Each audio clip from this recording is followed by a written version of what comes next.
Good morning, सत श्री अकाल, Ram Ram, cam छो दोस्तों। So guys my self Ajay Singh Jakhar, MD एग्रीमेंटर्स। होर जी पंजाब वाले हो, की हाल चाल है। ਅੱਜ ਆਪਾਂ पंजाब पटवारी ਦਾ एग्रीकल्चर सिलेबस डिस्कस करांगे। जिवें ਤੁਹਾਨੂੰ पता है पंजाब पटवारी ਦੇ ਵਿੱਚ पंजाब पटवारी ਦੇ एग्जाम ਦੇ ਵਿੱਚ ਤੁਹਾਡੇ 10 नंबर ਦੀ एग्रीकल्चर पूछी जाती है।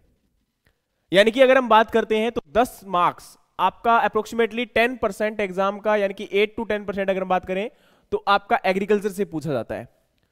और आप भी जानते हैं कि पटवारी जो है कहीं ना कहीं बात करते हैं तो ये आपका लैंड को मेजरमेंट करने के लिए और आपका लैंड रेवेन्यू को कलेक्ट करने के लिए इनको आपका रखा जाता है। तो कहीं ना कहीं इनका एग्रीकल्चर से क्वेश्चन पूछना बिल्कुल वाजिब बनता है। और ये जो क्वेश्चंस आपके आएंगे ये बिल्कुल बेसिक क्वेश्चंस होते हैं। और इन क्वेश्चंस को अगर आप थोड़ा सा भी अंडरस्टैंड करने की कोशिश करें, आपके जितने भी टॉपिक हैं तो उन टॉपिक को अगर आप थोड़ा सा भी प्रिसाइजली पढ़ लेते हैं, है ना, ज्यादा इसके ऊपर फोर्स करने की आवश्यकता नहीं है, बहुत इजीली आप 10 में से 10 नंबर ले सकते हैं। क्या करना होगा आपको, केवल और केवल जो ये एग्जाम में क्वेश्चंस आ रहे हैं इनको थोड़ा सा ध्यान से पढ़ना पड़ेगा। और आपको इसके अंदर अगर कोशिश करोगे आप तो 10 से 10 नंबर आराम से ले सकते हो। तो आज हम इसके सिलेबस को डिस्कस करेंगे और जो प्रीवियस ईयर एग्जाम में आपके क्वेश्चंस आए हुए हैं उनको हम यहां पर डिस्कस करेंगे। मैंने क्या बोला, आपका जो आपका प्रीवियस ईयर एग्जाम में जो क्वेश्चंस आए हुए हैं उनको हम यहां पर डिस्कस करेंगे। सो चलते हैं आप। सब तो पहला सिलेबस डिस्कस कर लिए। सिलेबस की अगर हम बात करें तो सिलेबस में आपका सबसे पहले बोला गया है rabi and kharif crops, their sowing period and varieties. It means अपनी जड़ी रबी ते खरीफ क्रॉप्स ने, यानी कि हाड़ी ते सोनी दी क्रॉप्स, आपकी जो रबी और खरीफ की क्रॉप्स हैं ये क्या क्या होती हैं, एग्जाम्पल क्या है फर्स्ट ऑफ ऑल, क्योंकि एग्जाम्पल पता होगा तो आई थिंक सो आपको जो है इसका आंसर भी मिल जाएगा कि उसका सोइंग टाइम क्या है। सोइंग टाइम मतलब कदों आपां उन्हों लाउणे आ, है ना, कदों आपां ग्रो करते हैं उसनों। तो वही है, यानी कि रबी क्रॉप यानी कि वो क्रॉप जो कि आपकी हाड़ी होती है, जिसे आप पंजाबी में हाड़ी बोलते हैं, है ना। तो हाड़ी क्रॉप्स नूं कदों लाउणे आ, खरीफ क्रॉप यानी कि सोनी क्रॉप्स नूं कदों लाउणे आ। रबी क्रॉप्स की अगर हम बात करें तो इसमें आपका गेहूं यानी कि वीट, उसी के साथ आपका मस्टर्ड यानी कि सरों, ते ओदे नाल अपने छोले यानी कि चिकपी। ये जिहड़े एग्जाम्पल है वो अपने हैगे कादे रबी क्रॉप्स दे। उसे दे नाल अगर गल करिए आप खरीफ क्रॉप, खरीफ क्रॉप दे विच की आ जाना अपना राइस जिन्हों आप पैडी कह देने। उसी के साथ आपका अगली क्रॉप की अगर हम बात करें तो कॉटन। ये हमारी क्या है, आपकी खरीफ क्रॉप्स है। तो आपको इनको कब ग्रो करवाना चाहिए, तो गाइज इसके लिए आपको कंफ्यूज होने की आवश्यकता नहीं है, आप इजीली इनका आंसर कर सकते हैं। कैसे, तो सोच के देखिए, जितने भी आपकी रबी क्रॉप है जो कि आपकी विंटर सीजन में ग्रो करवाई जा रही है तो ऑलमोस्ट आपकी सभी के सभी अक्टूबर एंड और नवंबर स्टार्टिंग में इनको ग्रो करवाया जाता है। October and November starting. तो यानी कि अगर एक आइडिया आप लेके चलते हो तो आपका आंसर आप इजीली कर पाओगे। और सेकेंडली अगर हम बात करें खरीफ क्रॉप की तो उनको आप कब ग्रो करवा सकते हो, आपकी जो भी यहां पर ये आपकी हो गई कौन सी, जो आपकी रबी क्रॉप्स थी और ये आपकी है खरीफ क्रॉप्स। तो खरीफ क्रॉप की अगर हम बात करें तो इनको आप कब लगा सकते हो, अप्रोक्सीमेटली जून जुलाई में, है ना। जैसा कि आप जानते हैं जुलाई और जून में आपका 15 जून के बाद पॉसिबल हो सकता है। यानी कि आपको भी पता है राइस के लिए तो गवर्नमेंट भी आपको अलाउ नहीं करती 15 जून से पहले। तो आपके लिए क्या है, आपको वैसे भी याद रहेगा कि राइस को कब आप ट्रांसप्लांटिंग कर सकते हैं, है ना, क्योंकि राइस की आप नर्सरी ग्रो करवा सकते हो मई में, लेकिन इसकी ट्रांसप्लांटिंग पॉसिबल हो सकती है 15 जून के बाद। क्यों, क्योंकि गवर्नमेंट आपको अलाउ ही नहीं कर रही। तो आप कैसे लगा दोगे उनको, आप उनको ग्रो नहीं करवा सकते। और उसके बाद अगर हम बात करते हैं तो soils of Punjab, soils of Punjab की अगर हम बात करें तो उसमें आपको पता होगा इंडियन सॉइल जो है और आपकी पंजाब की सॉइल है, तो आपका दोनों का थोड़ा सा अलग अलग रहेगा। क्यों रहेगा, क्योंकि आपकी पंजाब की जो सॉइल है वो आपके अलग अलग जो एरिया है, जैसे अगर हम बात करते हैं माझा एरिया या फिर मालवा एरिया की, तो मालवा एरिया में आपका सैंडी सॉइल ज्यादा है। और अगर हम बात करें माझा एरिया की तो वहां पर आपका कहीं ना कहीं, यानी कि जो अमृतसर साइड है या फिर आपका जो है अमृतसर साइड की अगर हम बात करते हैं तो उस एरिया में जितना भी आपका एरिया आता है वहां पर ज्यादातर आपका, अगर हम बात करते हैं तरनतार एरिया है ना, तरनतार में या फिर अमृतसर में क्या है, आपकी जो क्ले कंटेंट होता है मिट्टी के अंदर, यानी कि क्ले जो आपका पार्टिकल होते हैं, है ना। सॉइल्स की बात करें तो सॉइल का मतलब क्या होता है, मिट्टी, है ना। मिट्टी के टेक्सचर क्या है, मिट्टी का स्ट्रक्चर क्या है, उनसे वहां से आपके क्वेश्चंस आ सकते हैं। मिट्टी का पीएच कितना है, वहां से आपके क्वेश्चंस आ सकते हैं। तो आपके अलग अलग एरिया के अंदर किस प्रकार की मिट्टी है, उनका टेक्सचर कैसा है ना, वहां से आपके एग्जाम में क्वेश्चन पूछे जा सकते हैं। सो आपका अगर हम बात करते हैं तो सैंडी सॉइल कहां है और आपका यहां पर जो है क्ले सॉइल कहां है, तो यहां से आपके क्वेश्चन पूछे जा सकते हैं। या फिर लोमी सॉइल कहां है, तो ये आपके लिए बहुत इंपॉर्टेंट है इसको समझना। और ज्यादातर एरिया की अगर हम बात करते हैं तो वो आपका एरिया जो है उसमें कौन कौन सी क्रॉप ग्रो करवाई जा रही है, किस एरिया में किस प्रकार की आपकी सॉइल्स को ग्रो किस सॉइल टाइप में आप किस प्रकार की क्रॉप को ग्रो करवा सकते हो, वो यहां से आपके एग्जाम में क्वेश्चन पूछा जाता है। उसी के साथ वेराइटीज, जैसा कि आप जानते हैं आपके पंजाब के अंदर बहुत सारी क्रॉप्स की अलग अलग वेराइटीज हैं, क्योंकि पंजाब एग्रीकल्चर यूनिवर्सिटी बहुत सारी वेराइटीज को लॉन्च करती रहती है टाइम टू टाइम। तो ये वेराइटीज कौन कौन सी हैं, आपके एरिया के अंदर अलग अलग एरिया में कौन सी क्रॉप ज्यादा इंपॉर्टेंटली ग्रो करवाई जा रही है, तो यहां से आपके एग्जाम में क्वेश्चंस आ सकते हैं। उसी के बाद अगर हम बात करते हैं तो agroforestry. Agro is composed of two words, first of all is agro and second is the forestry. What do you mean by agro and what do you mean by forestry? Agro means field crops. Second is the forestry means कि आपका यहां पर जो आपका जंगल है ना, आपके जो यहां पर जो ट्रीज ग्रो करवाए जाते हैं, ठीक है। तो यहां अगर हम बात करते हैं तो एग्रो यानी कि जो फील्ड क्रॉप्स होती हैं आपकी, ठीक है। तो अब यहां पर ट्रीज के साथ आप जब क्रॉप्स को ग्रो करवाओगे तो कैसे ग्रो करवा सकते हो, उसके लिए आपकी अलग अलग टर्मिनोलॉजी, है ना, वो यहां से आपके एग्जाम में क्वेश्चन पूछा जाता है। एग्रो फॉरेस्ट्री की अगर हम बात करते हैं तो इसके अलग अलग टाइप होते हैं, जैसे कि एग्री सिल्वीकल्चर, एग्री सिल्वीपास्चर। तो एग्री सिल्वीकल्चर का मतलब होता है कि एग्रीकल्चर जो क्रॉप्स हैं उसके आपको ग्रो करवाना है किसके साथ, आपके ट्रीज के साथ, ठीक है। सेकेंडली अगर हम बात करें तो एग्री सिल्वीपास्चर का मतलब है, एग्री मतलब आपका एग्रीकल्चर क्रॉप, सिल्वी मतलब आपका जो ट्रीज होते हैं, और पास्चर मतलब जो आपका एनिमल हस्बेंड्री, है ना। तो तीनों से मिलके आपका क्या बनता है यहां पर, आपका एग्री सिल्वीपास्चर। और ये सारे के सारे पार्ट किसके रहते हैं, आपके एग्रो फॉरेस्ट्री की पार्ट रहते हैं। किसके पार्ट रहते हैं, आपके एग्रो फॉरेस्ट्री के पार्ट रहते हैं। इसमें और भी फर्दर क्लासिफिकेशन आपका होता है, जिसे आप इजीली अगर थोड़ा सा समझ जाए तो यहां से कोई भी आपका एग्जाम में क्वेश्चन आ जाए आप कभी भी गलत नहीं करोगे, ठीक है। उसके बाद आपका है irrigation system. Irrigation system means कि आपके पंजाब में, आज आप गल करिए, पंजाब दे विच सब तो ज्यादा इरिगेटेड परसेंटेज एरिया है, यानी कि आपके पंजाब में सबसे ज्यादा यहां पर परसेंटेज इरिगेटेड एरिया आपका पंजाब का है, ठीक है। और उसमें अगर हम बात करते हैं तो सबसे ज्यादा इरिगेशन किस रिसोर्स से होती है, सोर्स ऑफ इरिगेशन क्या है, तो आपका सोर्स ऑफ इरिगेशन यहां पर सबसे ज्यादा क्या है, ट्यूबवेल। सबसे ज्यादा आपका क्या है, ट्यूबवेल, क्योंकि आप जानते होंगे ट्यूबवेल से आप क्या करते हो, इरिगेशन करते हो ज्यादातर। और अब आप बोलोगे कि सर यहां पर आपका ट्यूबवेल क्यों बोल रहे हो, पंजाब तो एक 5 दरियाओं का एक स्टेट है ना, 5 दरियाओं का राज्य है, तो यहां पर आपका ज्यादातर इरिगेशन किससे होना चाहिए, कैनाल से होना चाहिए। मैं आपकी बात से सहमत हूं कि यहां पर इरिगेशन के लिए कैनाल्स बहुत ज्यादा अवेलेबल हैं, लेकिन सबसे ज्यादा आपका एरिया इरिगेटेड जो है ट्यूबवेल से है, सेकेंडली आपका जो आता है वो कैनाल से आता है। सो समझ गए होंगे तुसी।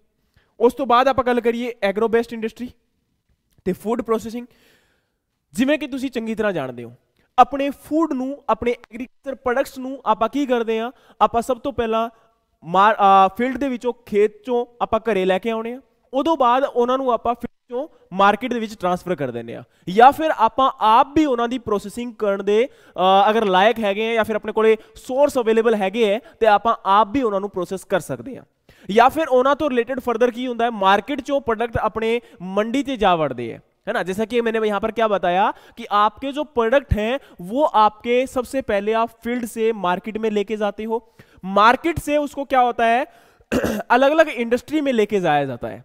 जैसे कि आपको पता है फूड आपका, जैसे अगर राइस की बात करते हैं, व्हीट की बात करते हैं, तो व्हीट से आपका यहां पर आटा बनाया जा रहा है ना, फ्लोर जो बनाया जा रहा है, तो व्हीट से व्हीट फ्लोर, और उससे आगे फर्दर आपके प्रोडक्ट बनाए जाते हैं, जैसे कि आपका बिस्किट्स बना लिए जाएंगे और भी बहुत सारे प्रोडक्ट आपके बना लिए जाएंगे। तो वो आपकी क्या है, एग्रीकल्चर की एलाइड जो है सेक्टर्स हैं, इंडस्ट्रीज हैं। तो आपकी एग्रो बेस्ड इंडस्ट्रीज कौन कौन सी हैं, वो आपकी यहां पर आ जाएंगी, ठीक है, उनके रिलेटेड आपका जो है पूरा का पूरा क्लासिफिकेशन है जो कि बहुत ज्यादा इंपॉर्टेंट है ना, वो आपको समझना पड़ेगा। उसके बाद अगर हम बात करें तो एग्रीकल्चर प्रोडक्ट जो होते हैं, जैसे कि आपके फ्रूट की बात करते हैं या फिर वेजिटेबल की बात करते हैं, तो डिफरेंट वेजिटेबल या फिर डिफरेंट फ्रूट से आप पिकल भी प्रिपेयर करते हैं। अचार आप बनाने नहीं बनाते, तो पिकल्स आपके बनाए जाते हैं। उसके बाद अगर हम बात करते हैं तो जूस इनसे आपके निकाला जाता है, और जूस के बाद अगर हम बात करते हैं तो जैम, जेली, आपके बहुत सारे प्रोडक्ट रहते हैं जो कि आपके कहीं ना कहीं फ्रूट और वेजिटेबल से ही बनाए जाते हैं। तो इंपॉर्टेंट ये है कि इसको समझना। और प्रोसेसिंग का मतलब भी क्या होता है कि जो आपके पेरिसेबल प्रोडक्ट हैं या फिर एग्रीकल्चर जो कमोडिटीज हैं, एग्रीकल्चर जो आपके प्रोडक्ट हैं, उनको आप किस प्रकार से प्रोसेस करके एक नया प्रोडक्ट बना सकते हो जो कि जल्दी से खराब ना हो।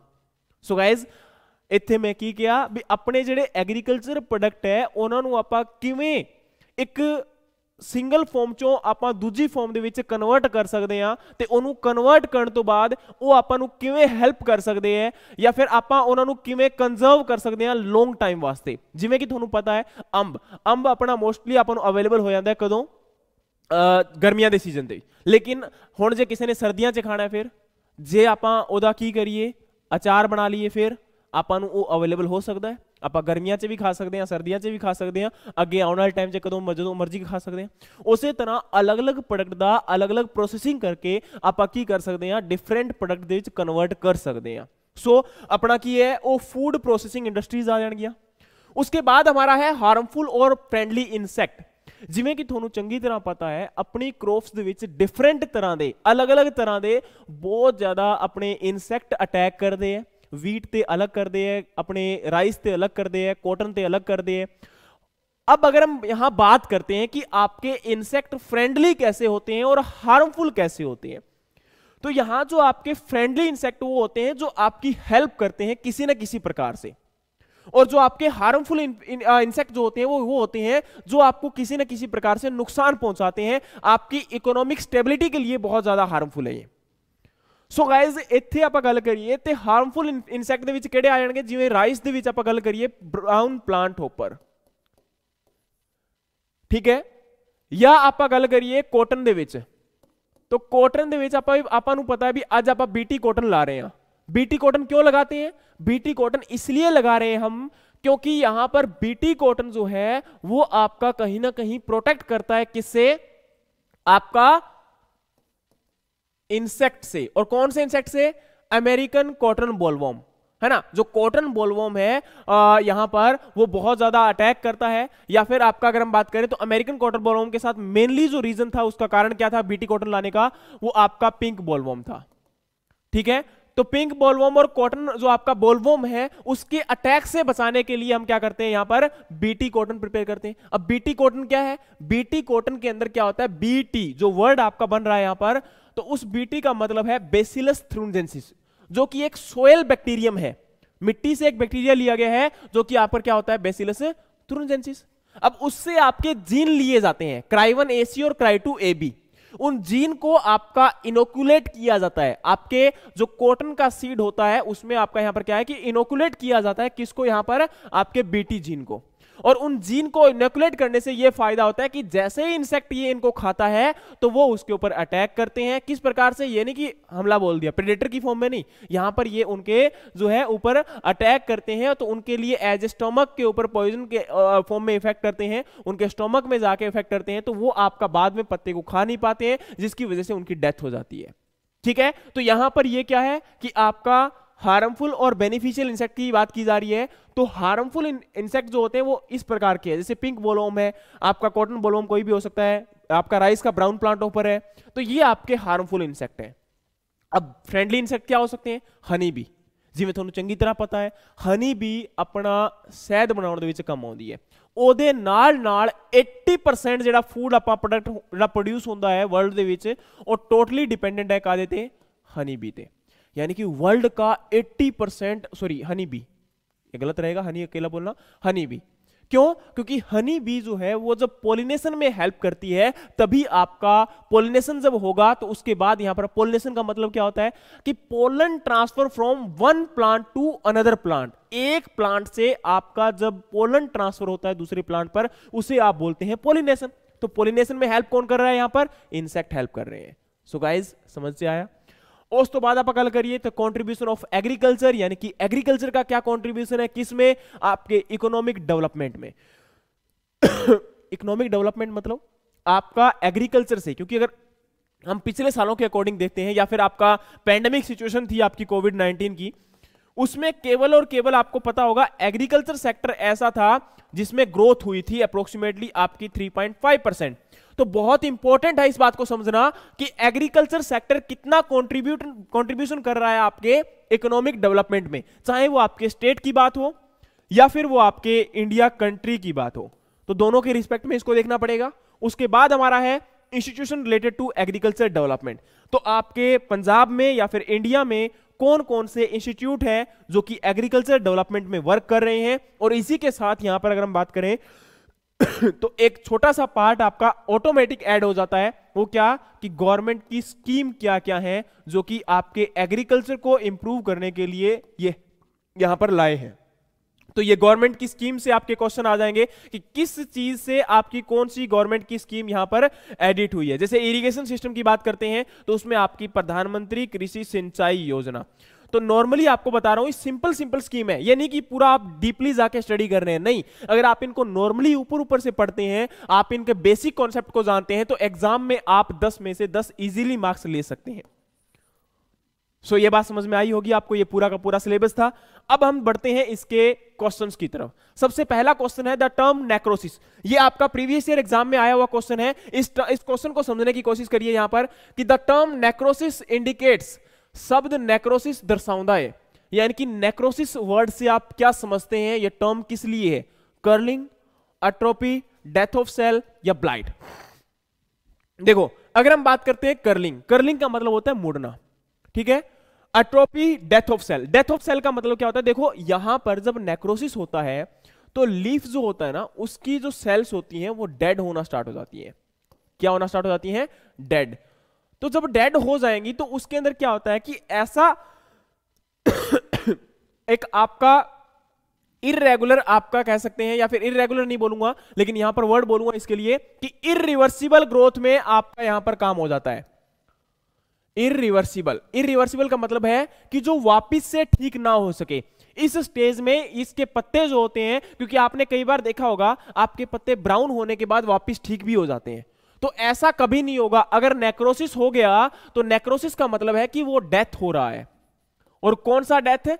वो ऐसा डेथ जो आपका यहां पर उनके पत्ते जो ब्राउन हो रहे हैं या पत्तों की सेल अगर डेड हो रही है तो वो आपकी इररिवर्सिबल कंडीशन में होती है। ये बात समझ में आया आप सभी लोगों को? तो यहां पर बहुत इंपॉर्टेंट है इस बात को समझना कि नेक्रोसिस का मतलब क्या होता है आपका? Death of cell. तो अगर आपने टर्मिनोलॉजी को अच्छे से समझ लिया उसके बाद इसको रट्टा लगाने की आवश्यकता नहीं होगी, ठीक है। आपको क्रैमिंग करने की आवश्यकता नहीं होगी, आपको ब्लफिंग करने की आवश्यकता नहीं होगी, आप आराम से क्वेश्चन को इजीली याद कर सकते हैं, ठीक है। नेक्स्ट अगर हम बात करें यहां पर तो इसका आंसर तो आपको मिल ही गया होगा और ये आप देख सकते हैं नेक्रोसिस कैसे होता है ना। तो ये आपका क्या है? Death of cell. अगला क्वेश्चन पोटैटो यानी कि आलू की है। सो गाइज आलू क्या है? सर सब्जी है एक। बिल्कुल सही बोल रहे हो, ठीक है, कि आलू आपकी क्या है? एक सब्जी है। लेकिन अगर हम बात करते हैं तो आलू एक मॉडिफाइड स्टेम है, मॉडिफाइड लीफ है, मॉडिफाइड रूट है, मॉडिफाइड बल्ब है, यानी कि संशोधित आपका तना या संशोधित पत्ता या संशोधित रूट या संशोधित बल्ब। सो गाइज अगर आप इत्थे वर्ड ਨੂੰ यूज करिए संशोधित तो मतलब ਇਹ लगता है जिवें आप ਉਹਦਾ संशोधन करके ਆਪਾਂ ਉਹਨੂੰ ਇੱਕ ਫਾਰਮ ਦੇ ਵਿੱਚ ਕਨਵਰਟ ਕੀਤਾ ਹੈ। नहीं, ਇੱਥੇ नेचर ਦੀ ਇੱਕ प्रॉपर्टी है भी नेचर ਦੇ ਵਿੱਚ बहुत सारे अपने ਜਿਹੜੇ प्रोडक्ट्स ने ਜਿਹੜੇ ਆਪਾਂ कंज्यूम करते हैं या बहुत सारी क्रॉप्स अपनी हैगी है ਜਿਹੜੇ इकोनॉमिक पार्ट ने वो किसी ना किसी होर फॉर्म ਦੇ ਵਿੱਚ कन्वर्ट हो चुके हैं। मतलब यहां पर क्या बोला मैंने कि आपके जो बहुत सारे एग्रीकल्चर के अंदर ऐसी कमोडिटीज हैं जिनके जो बायो प्रोडक्ट जिनको आप कंज्यूम करते हो या जिनके फ्रूट्स को, जिनके पार्ट्स को आप कंज्यूम करते हो, वो ऐसी फॉर्म में कन्वर्ट हो चुके हैं जो कि कहीं ना कहीं आपकी अलग फॉर्म बनाती है। जैसे अगर हम बात करते हैं पोटैटो, पोटैटो आपका क्या होता है कि आपका एक लगता ऐसे है जैसे ये आपका कहीं ना कहीं बीच में से निकला हुआ है, ठीक है, लेकिन आप अगर ध्यान से देखोगे तो ये आपका स्टेम का ही पार्ट होता है, ठीक है। इसमें क्या होता है, क्योंकि जितने भी स्टेम होते हैं उनमें एक बात का ध्यान रखना, स्टेम में से उनकी जो आईज होती है ना, वो आपकी यहां पर बड की फॉर्म में आपको दिखाई देगी। ऐसा अगर कहीं भी हो रहा है तो उसको ध्यान से देखिए, तो आपका यहां पर पोटैटो क्या है, एक मॉडिफाइड स्टेम होता है, ना कि मॉडिफाइड लीफ। मॉडिफाइड लीफ जो है वो आपका कौन सा हो सकता है, या फिर मॉडिफाइड रूट कौन सा हो सकता है, या मॉडिफाइड बल्ब कौन सा हो सकता है ना। तो ये आपको भी जानना बहुत जरूरी है। अगर रूट्स की बात करते हैं तो उसमें आपका क्या आ जाएगा, कैरेट आ जाएगा, ठीक है। आपका रेडिस आ जाएगा, मूली, ठीक है, कैरेट मतलब गाजर। और बल्ब की बात करते हैं तो उसमें आपका क्या आ जाएगा, यहां पर आपका गार्लिक की बात करें, ठीक है, ये आपका क्या है यहां पर, या फिर अनियन की बात करते हैं तो वो आपके क्या होते हैं, बल्ब्स होते हैं, ठीक है। तो ये जानना बहुत जरूरी है, अगर आपके एग्जाम में क्वेश्चन आ जाए तो प्लीज इसका आंसर आप लोग कर देना, ठीक है। तो ये आपका क्या था, मॉडिफाइड स्टेम। और अगला आपका क्वेश्चन है यहां पर कि सिल्वीकल्चर कंसर्न विद, आपका सिल्वीकल्चर जो है वो वर्ड किससे संबंधित है यहां पर। तो पंजाब वाले हो, अगर तुसी चंगी तरह समझते हो इस चीज नूं भी एग्री सिल्वीकल्चर, हुणे मैं तुहानूं दस्सिया सीगा सिल्वीकल्चर दा मतलब की सी। सिल्वीकल्चर दा मतलब सी भी अपना क्रॉप्स नूं ग्रो करवाना, या फिर अपना सिल्वीकल्चर दा कल्ला मतलब सीगा, एग्री सिल्वी दा मतलब मैं तुहानूं दस्सिया सी हुणे। अगर आप एग्री सिल्वीकल्चर वर्ड यूज करते हैं तो ਉਹਦਾ मतलब किसी भी क्रॉप ਦੇ ਨਾਲ-ਨਾਲ ਤੁਹਾਡੇ ट्रीज ਨੂੰ ग्रो करवाना। बट कल्ला सिल्वीकल्चर का मतलब की है, कल्ला सिल्वीकल्चर का मतलब है कि जंगल यानी कि ਜਿਹੜੇ ਹੈਗੇ ਤੁਹਾਡੇ ਉਹਨਾਂ ਨੂੰ ग्रो करवाना। मतलब ਇੱਥੇ ਆਪਾਂ ਗੱਲ करिए कि कल्ला जंगल ਨੂੰ ग्रो करवाना, यानी कि अगर हम बात करते हैं यहाँ पर सिल्वीकल्चर का मतलब है कि आपके फॉरेस्ट्री से आपके ट्रीज को ग्रो करवाना एक बड़े लेवल पर, तो वो आपका क्या हो जाता है, यहाँ पर सिल्वीकल्चर हो जाता है, ठीक है। सिल्वीकल्चर का मतलब है कि ट्रीज की ग्रोथ करवाना, ट्रीज को प्रोपेगेट करवाना, ट्रीज का एक बड़ा सा एरिया जो है वो लेके चलना तो वो यहां पर क्या होता है आपका फॉरेस्ट्री। तो सिल्वीकल्चर किससे रिलेटेड है, फॉरेस्ट्री से। क्यों, क्योंकि अब यहां पर बाकी जो वर्ड्स हैं उनको समझ लेते हैं। वेजिटेबल प्लांटेशन यानी कि सब्जियां दी फसल का उत्पादन, रेयरिंग ऑफ सिल्कवॉर्म यानी कि रेशम दे कीड़े पालना, या फिर अपना इंटरक्रॉपिंग इन ऑर्चर्ड, ये भी हो सकता सीगा। समझते हैं कि मैं सब्जियां दी प्लांटेशन ਨੂੰ ਆਪਾਂ ਕੀ ਕਰਦੇ ਆ, ਆਪਾਂ ओलेरिकल्चर वर्ड यूज करते हैं इथे, ठीक है। अगला ਆਪਾਂ ਗੱਲ ਕਰੀਏ रेयरिंग सिल्कवॉर्म, ਤੇ ਇੱਥੇ ਆਪਾਂ मतलब सिल्कवॉर्म ਜਿਹੜਾ सिल्क ਦਾ वॉर्म ਦਾ रेशम ਦਾ कीड़ा ਹੁੰਦਾ है ਉਹਨੂੰ ਪਾਲਣ ਦੀ ਗੱਲ ਕਰਦੇ ਆ, ठीक है। तो वो आपका किस में आ जाएगा, रेयरिंग सिल्कवॉर्म में। उसके बाद इंटरक्रॉपिंग जो होता है, इंटरक्रॉपिंग का मतलब होता है कि एक बगीचा है आपका, ऑर्चर्ड है आपका, यहां पर बाग लगाया गया है, उस बाग के बीच में आप अलग अलग क्रॉप्स को ग्रो करवा रहे हो, वो यहां पर क्या आ जाएगा आपका इंटरक्रॉपिंग इन ऑर्चर्ड, ठीक है। तो यहां पर आपका आंसर क्या था, फॉरेस्ट्री, ठीक है। तो बहुत ज्यादा जरूरी है इस चीज को समझना। और अगला अगर हम बात करते हैं तो which of the following fruit is a rich source of iron. Guys कौन सा यहां पर आयरन का एक रिच सोर्स है। देखो इस बात में यहां पर थोड़ा सा ये कॉम्प्लिकेटेड चीज आ जाती है, क्योंकि इसको समझना बहुत जरूरी है। अगर आप डेली इन चीजों को समझते हैं, इनमें से अगर आपने देखा होगा जैसे मैंगो है तो विटामिन ए का बहुत अच्छा सोर्स होता है। डेट पाम की अगर हम बात करें तो आयरन का ये भी एक अच्छा सोर्स है ना। उसके बाद करौंदा, ये तो बहुत अच्छा आयरन का सोर्स है, और एप्पल भी आयरन का सोर्स है। तो यहां पर चलो आम की बात छोड़ दें, मैंगो को छोड़ दें, तो बाकी तीनों से हमारे क्वेश्चन उठते हैं कि सर तीनों ही यहां पर आयरन के अच्छे सोर्स हैं, तो हम किसको मानेंगे। तो देखो अकॉर्डिंग टू हमें यहां पर फैक्ट ही चलना पड़ेगा, क्योंकि इस बात को कोई समझाया नहीं जा सकता। इस बात में फैक्ट ही है कि करौंदा में सबसे ज्यादा आपका क्या होता है, आयरन होता है। और यहां पर आपके लिए इसका एक सबसे बेस्ट, यहां पर मैंने FAO food and agriculture organization का एक पूरा का पूरा टेबल प्रोवाइड करवाया है कि आयरन किसमें सबसे ज्यादा होता है। तो इस टेबल को आप देख सकते हैं, समझ सकते हैं, और आपको आंसर यहां से मिल जाएगा कि आंसर आपका क्या आएगा, करौंदा, ठीक है। उसके बाद अगर हम बात करते हैं यहां पर, तो अगला क्वेश्चन था which crop is a pulse as well as oil seed crop. ਕਿਹੜੀ ਕ੍ਰੋਪ ਨੂੰ ਆਪਾਂ ਪਲਸ ਦੇ ਨਾਲ ਯਾਨੀ ਕਿ ਦਾਲਾਂ ਦੇ ਨਾਲ ਉਹਨੂੰ ਆਪਾਂ ਤੇਲ ਵਾਸਤੇ ਵੀ ਯੂਜ਼ ਕਰਦੇ ਆ, ਉਸ ਫਸਲ ਦਾ ਨਾਂ ਕੀ ਹੈ? ਕਾਉਪੀ, ਲੈਂਟਿਲ, अरहर या सोयाबीन। जिमें तुम चंगी तरह जानते हो सोयाबीन जो है वो आपका क्या होता है, आपका oil seed as well as आपका पल्सेस दोनों में यूटिलाइज किया जाता है। ठीक है, तो ये जानना बहुत जरूरी है कि यहाँ कौन सी क्रॉप, और ये आपके लिए आम होता है अगर आप ढंग से देखते हो इन चीजों को, अगर आपने ऑब्जर्व किया है तो सारे के सारे क्वेश्चन अगर यहाँ पर जो है वो सारे ऑब्जर्वेबल हैं कि अगर आप इनको ऑब्जर्व कर लेते हो एक बार तो बाद में इनका भूलना कोई कभी भी नहीं हो पाएगा। तो सोयाबीन इसका आंसर था। अगला हमारा है which hormone is responsible for ripening of fruit. किहड़े हार्मोन नूं आपां यूज करते हैं फसलों नूं पकाउण वास्ते। ठीक है, तो यहां आपका है GA3 यानी कि जिबरेलिक एसिड आ गया, आपका साइटोकाइनिन, एथ्रल या ऑक्सिन।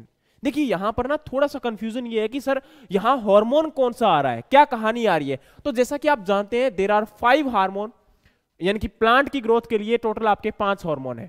ये 5 हार्मोन कौन कौन से होते हैं आपके? ऑक्सिन, साइटोकाइनिन, उसके बाद इथाइलिन, जिबरेलिक एसिड, और उसके बाद हमारा लास्ट आता है यहां पर एब्सिसिक एसिड। देखिए ये पांचों अगर हम बात करें तो इसका काम होता है कि प्लांट की ग्रोथ को फोटोट्रोपिज्म यानी कि कहीं ना कहीं लाइट की डायरेक्शन में मूवमेंट करवाना। साइटोकाइनिन का मतलब होता है सेल को आपका ब्रेक करना, सेल डिवीजन करना और नई सेल्स बनाना। इथाइलिन का काम होता है फ्रूट को राइप करना, और जिबरेलिक एसिड का मतलब होता है इंटरनोडल ग्रोथ को इंक्रीज करवाना, सीड को जर्मिनेट करना। अगर आपका एग्जाम में क्वेश्चन आ जाता है कि सीड को जर्मिनेशन करने के लिए कौन सा हार्मोन रिस्पॉन्सिबल है, तो आंसर क्या जाएगा? जिबरेलिक एसिड जाएगा। और यहां पर एब्सिसिक एसिड का मतलब क्या होता है? जो कि ग्रोथ को रोक दे, है ना। तो यहां पर ग्रोथ को रोकने की बात नहीं की जा रही है। क्वेश्चन में क्या पूछा गया है कि फ्रूट को राइप करने के लिए कौन सा है, तो हमने बोला भी इथाइलिन। और यहां अगर देखते हैं तो इथाइलिन तो इनमें से कोई भी नहीं दिख रहा। ये जिबरेलिक हो गया, साइटोकाइनिन हो गया, ऑक्सिन हो गया, तो ये 3 तो हो गए जिनको हम यूज नहीं करते हैं। रह गया एथ्रल। एथ्रल क्या है? एक आपका फोम है, किसका? इथाइलिन का ही जो अलग अलग कंपनीज का आता है। डोंट वरी, मैं किसी कंपनी की सेल नहीं करना आया थे, बट तुहानू समझाउण वास्ते दस्सिया भी इस तरह के प्रोडक्ट थोड़े मार्केट दे विच आउंदे है जिन्हां नू तुसी यूज करते हो अपने फसल नू पकाउण वास्ते ते अपनी फसल दे विच उहनू राइप करन वास्ते जिहड़ा हैगा अपना फलां नू आपां गल करिए, फ्रूट्स दी राइपनिंग वास्ते गल करिए ते आपां यूज कर सकते हैं किनू? एथ्रल नू। ठीक है, ते थोड़ा राइट आंसर की सीगा? एथ्रल। अगला question, green revolution has been most successful in rotation. मतलब आपका हरित क्रांति इस चक्कर विच सब तो सफल रही है। किहड़े चक्कर दे विच सब तो सफल रही है? ते आपां गल करिए वीट पोटैटो यानी कि कणक ते आलू, बारले राइस यानी कि जौ ते चावल, या टी कॉफी यानी कि चाह ते कॉफी, वीट राइस यानी कि कणक ते चौल। तो गाइज अगर हम यहां बात करें तो जैसा कि आप जानते हैं ग्रीन रेवोल्यूशन का सबसे ज्यादा जो इंपैक्ट पड़ा था, और आज अगर पंजाब की बात करते हैं, हरियाणा की बात करते हैं या मैक्सिमम जो आपके जहां ज्यादातर प्रोडक्ट ग्रो हो रहे हैं, है ना, तो वहां पर आपका इंडिया की भी बात करते हैं तो यहां आपका वीट और राइस का रोटेशन ही है जो सबसे ज्यादा आपका कहीं ना कहीं कंज्यूमेबल पोर्शन है। और जहां आपका क्रॉपिंग पैटर्न की बात करते हैं तो इंडिया में ज्यादातर यही चल रहा है। कौन सा? आपका वीट और राइस का क्रॉपिंग पैटर्न। तो इस बात को समझना बहुत जरूरी है कि यहां पर आपका एग्जाम में क्या आ रहा है। ठीक है, चलिए, तो ये आपका वीट और राइस है जो कि यहां पर मोस्ट सक्सेसफुल रोटेशन है जो कि अभी एट ए टाइम चल रहा है। ठीक है, आंसर क्या रहेगा आपका? वीट और राइस, लास्ट वन। और उसके बाद है the vegetable having moisture content. इस सब्जी विच वध नमी हुंदी है, यानी कि इनमें से कौन सी फसल में, कौन सी आपके वेजिटेबल में, कौन सी सब्जी में सबसे ज्यादा आपका यहां पर नमी होता है, यानी कि आपका पानी होता है, वाटर कंटेंट होता है। और एशगार्ड यानी कि कद्दू, मस्कमेलन यानी कि खरबूजा, वाटरमेलन यानी कि तरबूज, लौकी यानी कि लौकी, है ना। सो गाइज आपको भी पता है वाटरमेलन यहां पर बिना सोचे समझे आप आंसर लगा सकते थे। बहुत इजी आपका एग्जाम में क्वेश्चन पूछा गया था, है ना, क्योंकि वाटरमेलन जैसा कि आप जानते हैं सबसे ज्यादा पानी तो इसी में होता है ना। इसका अप्रोक्सीमेटली 90% जो होता है वो वाटर की ही होता है ना। तो यहां पर क्या है, और इसका ही नहीं है, अप्रोक्सीमेटली अगर हम बात करते हैं तो चलो सभी के सभी यहां पर क्या होते हैं? पानी ही, मोर देन यहां पर 95% बोल सकते हैं कि इसमें पानी आपका अवेलेबल होता है। सो गाइज अगले क्वेश्चन पे चल रहे हैं। Soil moisture is measured by. मिट्टी दी नमी मापी जाती है, यानी कि मिट्टी की जो नमी है वो आप कैसे नापते हो, कौन से इंस्ट्रूमेंट से आप मेजर करते हो, फोटोमीटर से, हाइड्रोमीटर से, टेंशियोमीटर से या रेन गेज से। देखिए गाइस, यहां अगर हम बात करते हैं पोटोमीटर की, तो पोटोमीटर का मतलब क्या होता है, वो इंस्ट्रूमेंट जिससे आप कहीं ना कहीं ट्रांसपिरेशन वाटर जो है, आपका वाटर अपटेक कितना किया जा रहा है उसको मेजर करते हो। हाइड्रोमीटर से आप स्पेसिफिक ग्रेविटी को मेजर करते हो।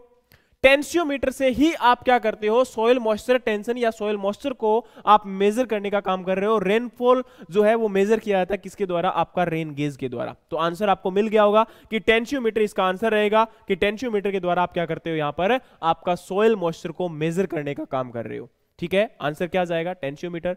नेक्स्ट आपका यहां पर है which fruit plant pruned in summer season when it shed its leaves, यानी कि कौन सा प्लांट है जो कि आपका समर सीजन में यहां पर प्रून किया जाता है। तो आप सभी जानते होंगे कि बेर को यहां पर क्या किया जाता है, आपका समर सीजन में प्रून किया जाता है जब वो अपने पत्ते गिरा देता है। ठीक है, सो यहां पर आपका आंसर क्या है, बेर। और अब अगर हम बढ़ते हैं आपके अगले पार्ट की तरफ, तो ये हमारे कुछ क्वेश्चंस थे जो कि बहुत इंपॉर्टेंट थे, आपके एग्जाम में पूछे जा सकते हैं।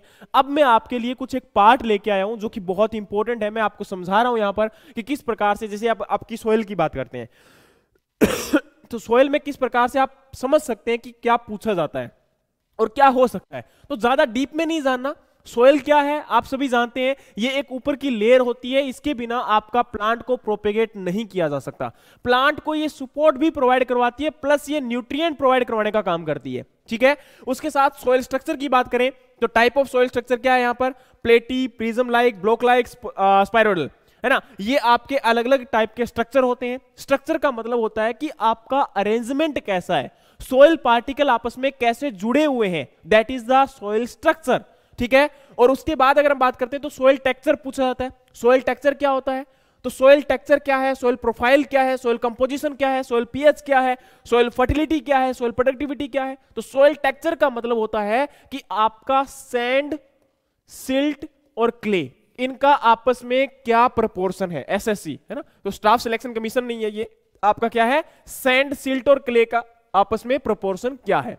नेक्स्ट आपका है सोइल प्रोफाइल। सोइल प्रोफाइल का मतलब होता है कि आपके सोइल के अंदर डिफरेंट टाइप ऑफ होरिजन होते हैं ना, तो आपका वर्टिकली इसके अंदर किस किस प्रकार के होरिजन रहते हैं, है ना। तो आपका ए बी सी होरिजन होते हैं, उनमें अलग अलग प्रोसेस रहती है, तो वो आपका यहां पर सोइल प्रोफाइल आ जाएगा, उसको समझना पड़ेगा क्या है। और नेक्स्ट आपका है सोइल कंपोजिशन की, सोइल बना कैसे है। तो आप भी जानते हैं सोइल के अंदर मेनली 4 फैक्टर होते हैं, कौन कौन से, सोइल के अंदर आपका ऑर्गेनिक मैटर, सोइल के अंदर आपका मिनरल मैटर, सोइल के अंदर सोइल वाटर, और सोइल के अंदर सोइल आपकी एयर। ये आपके 4 कंपोनेंट होते हैं जिनसे आपकी सोइल बनी होती है। कितना कितना परसेंट होता है, ऑर्गेनिक मैटर आपका 5% होता है, मिनरल मैटर आपका 45% होता है, सोइल वाटर और सोइल एयर जो होते हैं वो 25-25 होते हैं। तो बहुत ही इंपॉर्टेंट है आपके लिए। और नेक्स्ट आपका है सोइल पीएच। सोइल पीएच का मतलब होता है सोइल में एसिडिटी कितनी है और सोइल में बेसिसिटी कितनी है, इसको आपको जानना पड़ेगा कि आप इसी के अकॉर्डिंग अगर हम बात करते हैं तो आपकी सोइल की पीएच जो है वो 7 पे होता है तो न्यूट्रल होता है, और 7 से बिलो होता है तो वो आपकी सोइल एसिडिक होती है, और आपका 7 से अबव पीएच होता है तो वो आपकी सैलाइन सोइल में आ जाती है या फिर एल्कलाइन में आ जाती है। तो बहुत इंपॉर्टेंट है। नेक्स्ट आपका है फर्टिलिटी, और ये आपका यहां से क्वेश्चन भी आते हैं कि सोइल के अंदर पीएच अगर ज्यादा होते हैं, पीएच बहुत कम होता है, तो सोइल अगर एसिडिक है या सोइल आपकी एल्केलाइन है या फिर सोइल आपकी सैलाइन है, उस समय यहां से क्वेश्चन आपका पूछा जाएगा कि ये जो आपकी अलग अलग प्रकार की जो प्रॉब्लमेटिक सोइल है, इनको आप कैसे रिक्लेम कर सकते हैं, कैसे इनको आप जो है सही कर सकते हैं। तो वो आपका एग्जाम में आएगा, क्योंकि बहुत बार आपका एग्जाम में क्वेश्चन पूछे गए हैं। सोइल फर्टिलिटी, सोइल फर्टिलिटी की मतलब होता है कि सोइल में न्यूट्रिएंट कंटेंट कितना है आपका, यहां से आपका एग्जाम में क्वेश्चन आ सकता है। और सोइल प्रोडक्टिविटी, प्रोडक्टिविटी का मतलब होता है कि पर यूनिट एरिया से कितना प्रोडक्शन आ रहा है।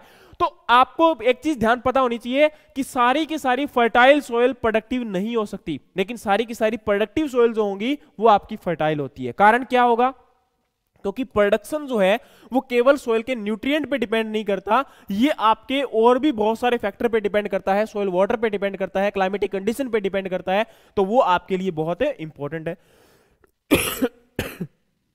उसके बाद अगर हम बात करते हैं तो आपकी सोइल के अंदर, जैसे मैंने आपको बताया कि पीएच लेवल है, तो सूटेबल पीएच लेवल कौन सी क्रॉप के लिए कितना सूटेबल होगा, ठीक है। तो यहां पर आपका अलग अलग क्रॉप के लिए सूटेबल पीएच दिया गया है, जैसे आपके सिट्रस के लिए 4.5, आपका 5 pH है टोबैको, एप्पल और आपका ग्रेप्स के लिए, और 5.5 है कॉफी, सोयाबीन, कॉटन, वीट के लिए, है ना, और 6 pH है आपका पीनट, कैबेज, है ना, और 6.5 है आपका अल्फा अल्फा और शुगर बीट्स के लिए। तो ये बहुत इंपॉर्टेंट है, इसको आप अच्छे से याद कर लेना कि यानी कि इनमें से कौन सी सोइल के अंदर, यानी कि किस, वैसे आपका एसिडिक सोइल के लिए बोला गया कि उसमें कौन कौन सी क्रॉप को आप ग्रो करवा सकते हैं। तो ये आपके लिए इसी प्रकार से आपका सैलाइन का भी टेबल रहेगा, इसी प्रकार से आपका एल्कलाइन का रहेगा, इनको समझना पड़ेगा। वाटर कंटेंट के लिए भी रहेगा, उसको आप आराम से याद कर सकते हैं, ठीक है।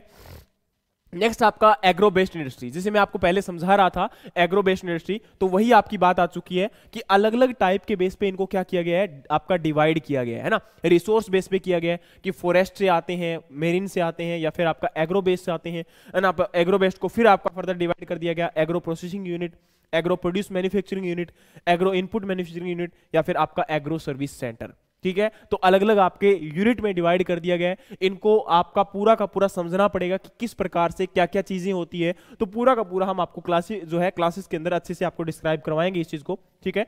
नेक्स्ट अगर हम बात करें यहां पर, तो आपका एग्रो बेस्ड इंडस्ट्रीज से कुछ क्वेश्चंस मैं आपको लेके आया था, कुछ पार्ट आपके लिए लेके आया था। जैसे कि अगर हम बात करते हैं तो Punjab agro industry corporation limited, ये आपको पता होगा अभी पंजाब गवर्नमेंट के द्वारा एक रन की जा रही ऑर्गेनाइजेशन है, जो कि कहीं ना कहीं आपके एग्रीकल्चर के जो प्रोडक्ट हैं उनको एग्रो बेस्ड इंडस्ट्रीज जो है उनको प्रमोट करने के लिए, उनको फैसिलिटेट करने के लिए, उनकी फैसिलिटी को इंप्रूव करने के लिए इसको लिया जा रहा है। और आपकी एग्रो प्रोसेसिंग को लेके, डेयरी प्रोसेसिंग को लेके, पोल्ट्री प्रोसेसिंग को लेके, और एग्री आपका जो रेजिड्यू प्रोसेसिंग उसको लेके, है ना। तो ये सब सारे काम जो है कहीं ना कहीं किसके अंडर में आ रहे हैं, आपके पंजाब एग्रो इंडस्ट्री कॉर्पोरेशन के अंडर में आ रहे हैं, जो कि कहीं ना कहीं इसको वर्क करती है पंजाब गवर्नमेंट के अंडर में। नेक्स्ट है आपका 21% जो आपका, अगर हम बात करते हैं इंडस्ट्रियल, जो टोटल इंडस्ट्री है आपकी पंजाब की, वो कहाँ है, आपकी लुधियाना में है। और आपको पता होगा हैंड टूल के लिए, पाइप फिटिंग के लिए, वॉल्स या लेदर प्रोडक्ट के लिए जलंधर आपका बहुत मशहूर है, जिसे आपका बोला जाता है स्पोर्ट्स गुड के लिए भी बहुत ज्यादा मशहूर है, ठीक है। और अगर हम बात करते हैं, सॉरी,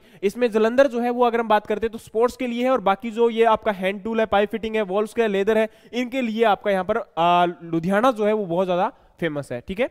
ये आपका अंडरलाइन हो गया है, मतलब अलग हो गया है। और मंडी की अगर हम बात करते हैं गोविंदगढ़ की, तो वो आपकी फेमस है किसके लिए, स्टील टाउन के नाम से पंजाब में मशहूर है। तो ये भी आपसे कई बार जो छोटी छोटी टर्मिनोलॉजी होती है वो यहाँ पर एग्जाम में पूछ ली जाती हैं। उसके बाद अगर हम बात करते हैं तो अमृतसर जो है वो फूड प्रोडक्ट के लिए, पेपर मशीनरी के लिए और टेक्सटाइल के लिए बहुत ज्यादा मशहूर है। तो इनको समझना पड़ेगा, यहां से भी आपके एग्जाम में क्वेश्चन आ सकते हैं, तो इनको आप देखिए। और बाकी और जो चीजें हैं, हम एग्रीकल्चर रिलेटेड जितना भी पार्ट है आपका, वो पूरा का पूरा हम कवर करवाएंगे आपको आपके आने वाले सेशंस के अंदर, या फिर जो भी बच्चे यहाँ पर कोर्स को परचेज करना चाहते हैं, केवल हम एग्रीकल्चर को ही कवर करवाएंगे। और जो भी बच्चे यहाँ पर हमारे कोर्स को परचेज करना चाहते हैं, आप दिए गए डिस्क्रिप्शन के अंदर कॉन्टैक्ट नंबर दिया गया है, आप कॉन्टैक्ट कर सकते हैं। और आपको ये पूरा का पूरा कोर्स जो है वो अच्छे से समझा के, और आपको पूरा का पूरा PDF और PPT फॉर्म के अंदर आपके अकाउंट में प्रोवाइड करवाया जाएगा। और उसी के साथ अगर हम बात करें तो ये पूरा का पूरा जो आपका क्लासेस रहेंगी, इसमें हम केवल और केवल एग्रीकल्चर पार्ट को ही कवर करेंगे, एग्रीकल्चर के अलावा हम कोई भी पार्ट नहीं कवर करेंगे। तो जो भी बच्चे एग्रीकल्चर के लिए आना चाहते हैं तो वो आप आ सकते हैं, और हम कोशिश करेंगे कि आपको 10 में से 10 नंबर आपके लेके आ सके। So thank you so much guys, मिलते हैं आपके नेक्स्ट सेशन में नेक्स्ट वीडियोस के साथ। Thank you so much.